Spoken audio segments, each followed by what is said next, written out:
Yan! Yung mga ganitong pananalita kasi talaga, nanggagaling lang yan sa bibig ng mga taong tunay na walang pinag-aralan at mga desperado. Pag desperado ka na kasi, talagang lalabas sa bibig mo, lalo't kaharap mo yung mga itinuturing mong kaaway at hindi pabor sa'yo, at talagang masasamang salita na, below the belt.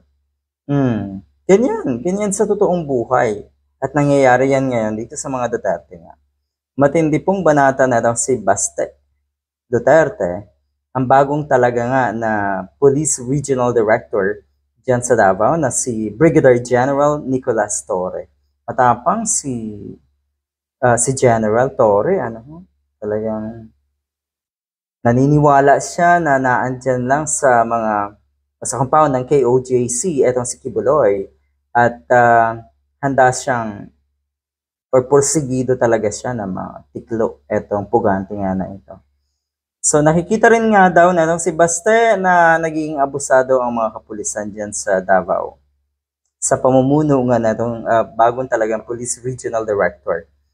Hindi daw kilala ng mga taga ni Nicolas Torre ang mga taga Davao kung gaano katapang. Okay, sige. Lalong tumatapang etong si Director si Nicolas Torre, lalo siyang tumatapang. Pero kung titingnan natin, balikan natin yung sinabi nga natong si Baste na kuno ay sasampalin niya.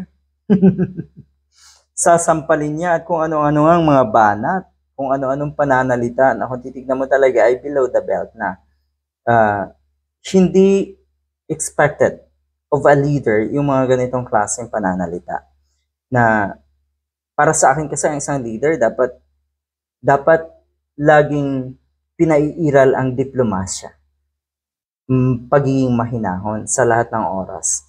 Dahil, kung ikaw ay apektado ng emosyon mo, ay siguradong mahahalata yan ng mga constituents mo anyway. Nagkukunwari lang pala. Siguradong ikaw ang mapapasama dyan bilang leader. Davao City Mayor Sebastian Duterte threat to slap police officer or regional office 11, Director Brigadier General Nicolas Torre has angered the graduates of the Philippine National Police Academy or PNPA. Yun, nagalit. Ay, marami yan. Marami tayong kilala na graduate dyan. Maraming dumaan dito sa PNPA. Nasa Cavite ata itong school na ito. No? So, galit sa mga Duterte itong mga graduates. At syempre, pati na rin siguro yung mga estudyante. At sana po, yung mga kapulisan, kung ganito kasi ang turing sa inyo ng isang Duterte, na isang mayor pa lang, halimbawa, natignan nyo naman kung paano kayo pagbantaan. Kasi ito'y banta hindi lang sa isang general na ito na si Nicolas Torre, kundi ito'y banta sa mga kapulisan. Na yung tipong kakayanin kayo ng mga politikong katulad ng mga Duterte. At kung kayo talaga ay magpapagamit nga, nasa sa inyo yan, sige. Pero yung dignidad nyo, 'di ba?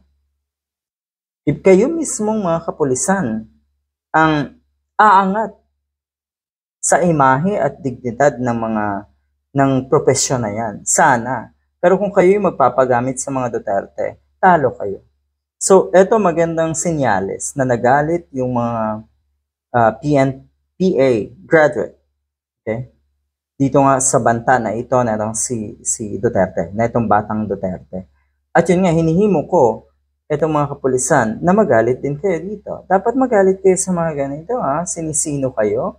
Ako marami akong kilalang pulis na kagalang-galang. Pero totoo naman na hindi dapat igalang yung mga taong abusado rin, yung mga kapulisan na abusado rin. At sa tingin ko, kukunti naman yan. Kayang-kaya. Diba? Kayang-kayang baguhin yung mga yan. Pero, nako naman, papayag ba kayo na yung superior nyo, halimbawa, ay sampalin na lang ng isang Baste Duterte? Natural, hindi.